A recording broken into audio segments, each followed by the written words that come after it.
Hello বন্ধুরা, আবার একটা নতুন ভিডিও নিয়ে চলে এসেছি। আর এটা আগের ভিডিওটা, যেটা আমরা সোদপুর ঘাটে গিয়েছিলাম, গঙ্গার ঘাটে, তারপরের থেকে ভিডিওটা স্টার্ট করলাম। তো আমরা এখন যাচ্ছি ব্যারাকপুর, মানে সোদপুর থেকে আমরা ব্যারাকপুর চলে এলাম। আর ব্যারাকপুরে তোমরা এই জায়গাটা, মানে এটা কোন রেস্টুরেন্টের সামনে দেখেই বুঝতে পারছো, আর দেখে নাও।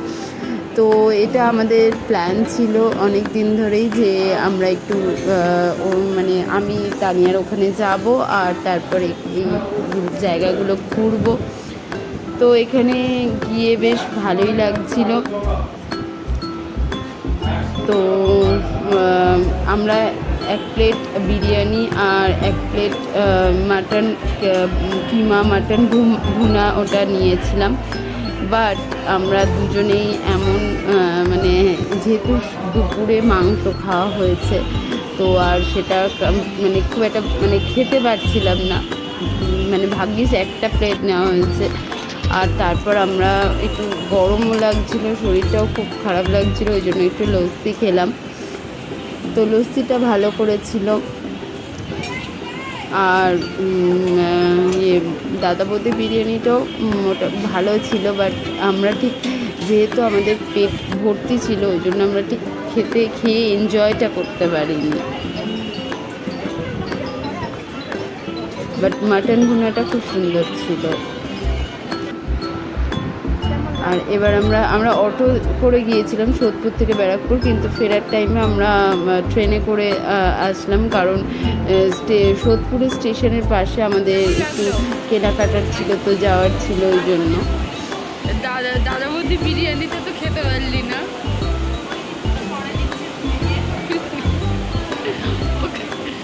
ওখানে কি ভালো লেগেছে?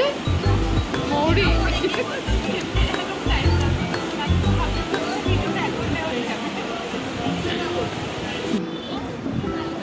তো সোদপুরে আমরা নেমে গিয়েছি। আর সোদপুরে না স্টেশনের পাশে মানে দোকানগুলো সত্যি অসাধারণ, আর ভিড়ও ছিল, বিশেষ করে ঈদের মানে সামনে ঈদ আর তারপর হচ্ছে মানে চৈত্র সেল চলছিল, তো ওই জন্য ভিড়ও ছিল। দোকানগুলো কিন্তু মারাত্মক কালেকশন ছিল, মানে সুন্দর বেশ কুর্তির যে কুর্তি প্যান্টের সেট, তারপর ওই ডিজাইনার ব্লাউজ, এইগুলো মানে খুব স্টকগুলো দারুণ ছিল।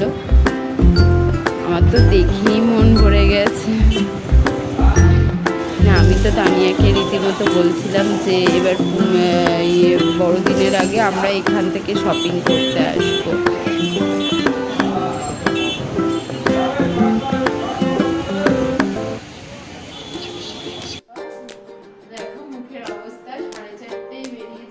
এখন কটা বাজে? দাঁড়াও, 10 মিনিট পরে ঢুকলে ভালো হতো। হ্যাঁ, আমাদের মানে আজকে পায়রার কিছু নেই, মানে যা কি বলবো, একদম মানে মনে সুখে ঘুরে নিয়েছি দুজনে। কে নিয়ে গেছিল বলো?